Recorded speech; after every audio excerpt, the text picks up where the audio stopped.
मंडळी नमस्कार. महाराष्ट्रामध्ये एक धक्कादायक घटना घडली. एकाच कुटुंबातील 9 व्यक्तीचा दुर्दैवी मृत्यू झाला. त्याला जबाबदार कोण असाच प्रश्न या निमित्ताने उपस्थित राहतो.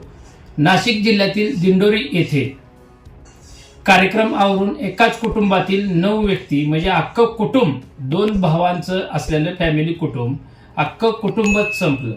याला जबाबदार कोण? रस्त्याच्या कडेला विहीर आहे, भली मोठी विहीर आहे, त्या विहिरीमध्ये पाणी भरलेलं आहे आणि ती विहीर अशीच ठेवलेली आहे. तर ती विहीर कुठल्या मालकाची आहे, त्याच्यावर गुन्हा नोंद होतील, सरकार गुन्हा नोंद करते का तोही प्रश्न आहे, की कसा गुन्हा नोंद करते तोही प्रश्न आहे, का त्यांना मोकळच सोडून दिलं जाईल वाऱ्यावर हाही प्रश्न आहे. कारण का त्या विहिरीला कुठलाही कठडा नव्हतं, सुरक्षा भिंत नव्हती, तिथं कुठलाही एक 5-10 फूट अधिक फलक नव्हता. समोर विहीर आहे, टर्न आहे आणि टर्नला लागून विहीर आहे, असं कुठलाही फलक नव्हता.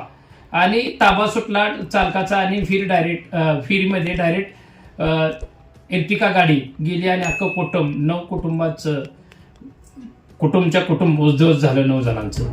एवढी मोठी घटना घडली आणि मग प्रशासनाला, राजकीय लोकांना, नाशिकचे पालकमंत्री त्याचबरोबर मुख्यमंत्री यांना जाग आली आणि ती विहीर बुजवायचं काम चालू केलं आणि विहीर बुजवली सुद्धा. पण ही कधी तुम्हाला जाग येते? एखाद्या व्यक्तीचा जीव जातो, 8-10 लोकांचा जीव जातो आणि अख्खं कुटुंब संपतं, मग तुम्हाला पालकमंत्र्यांना जाग येते, मग राज्य सरकारला जाग येते. त्याच्या आधी तुम्ही काय झोपा काढत होता का? राज्य सरकार म्हणून, पालकमंत्री म्हणून तिथले माहित नव्हती ती विहीर कुणाची? रस्ता डांबरी करताना त्या ठेकेदार, तो इंजिनियर का झोपीत जात होता काय? त्याला माहित नाही तिथनं रस्ता वळतो, टर्न मारतो आणि विहीर लगेच लागून आहे. चुकून बॅड लग्न रात्रीच्या वेळेस प्रवास आला आणि एखादी 2 व्हीलर पडली तर कुणाला सध्या कळणार नाही त्या 2 व्हीलर पडली का म्हणून.